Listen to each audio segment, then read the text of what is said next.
get over to the forecast. Seeing some widespread power outages right now in Mecklenburg County. Not too many people without power, around 200, but in York County and in York specifically, around 1,000 people without power with this strong storm rolling through. Yeah, Brad, I mean, you were saying that what we're seeing isn't related to the hurricane, correct? No, these are isolated storms that are associated with the stalled front, but they are producing downburst winds. And this is a view looking back towards Charlotte. So just to give you some orientation, we're over in Gaston County from 1,400 feet. We're looking back east, right behind this wire. Uptown is in that rain shaft right there. Look how dark and ominous that cloud is.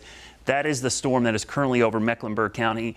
I was going to show you the view. Look at, oh, we must have lost our view there. That's not a good sign because just a second ago we had a view there down in South Charlotte. But there's the storm. It's pretty much right over Mecklenburg County. I mean, it's encompassing most of the county right now. Severe thunderstorm warning until 6:30. We had a pretty powerful downburst. Started down near Carowinds. It's pretty much marched up I-77. It's at our station right now off the Billy Graham Parkway.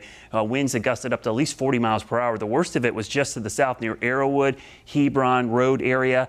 We saw a gust there to 65, so that's an area I'd watch for some power lines and trees to come down. This will march to the northeast. It might continue to intensify, so heads up in parts of Cabarrus County, maybe northern Union, and eventually southern Iredell, Rowan County. This is moving pretty much up I-85. We saw some other storms earlier, but there's a new one developing back to the southwest. And again, this is all with the stalled front, not associated with Hurricane Idalia, which is going to be moving to the northeast and gaining strength tonight. It's already a category 2, could be a 3 by tonight or tomorrow morning, probably about 16 to 18 more hours over water. Then it will race into the Carolinas. I mean, it's going to be a quick hitter. It'll be impacting us by this time tomorrow, and it'll be gone by the time you wake up Thursday morning. That's how quick this system is going to be. But the heavy rainfall we've seen today, we're seeing it right now, we've seen it the last couple of days, it's saturated everything. So any rainfall at all could cause additional flooding. So there's a flood watch up through 8 p.m. on Thursday. You notice the rain chances really ramp up through the day tomorrow. So by tomorrow evening, it'll be a long night tracking this heavy rain, and now we're seeing that high risk for flash flooding moving closer and closer to our area. Lancaster, Anson, Richmond, Chesterfield counties, you're in the higher risk. We're in the medium risk in Charlotte, York, Chester, Union, Stanley counties, and then low risk back to the mountains. Even on Friday or Thursday, we could see some lingering showers. Here's the concern. Look at the eye right at sunset. The eye is becoming very distinct. It's almost a pinhole eye now.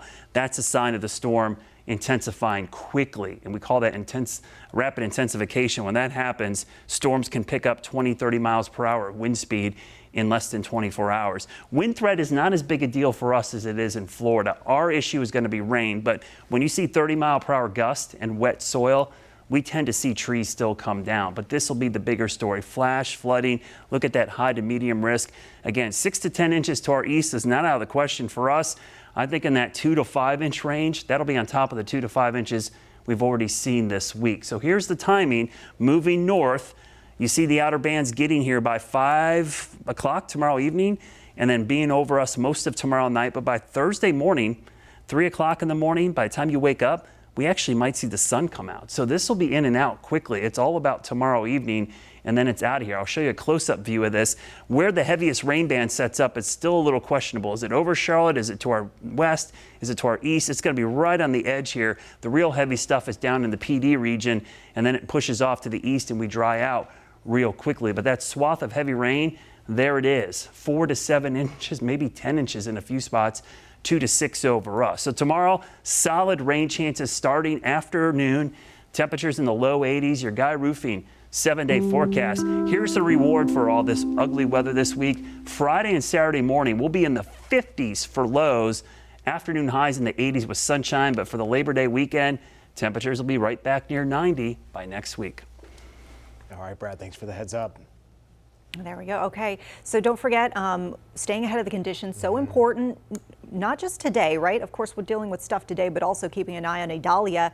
You can download the WCNC Charlotte mobile app to help with that. It has radar. It has hour-by-hour forecasts. That way you know what you can expect outside your door. And if you download that app, it is free, and it only takes just a few seconds.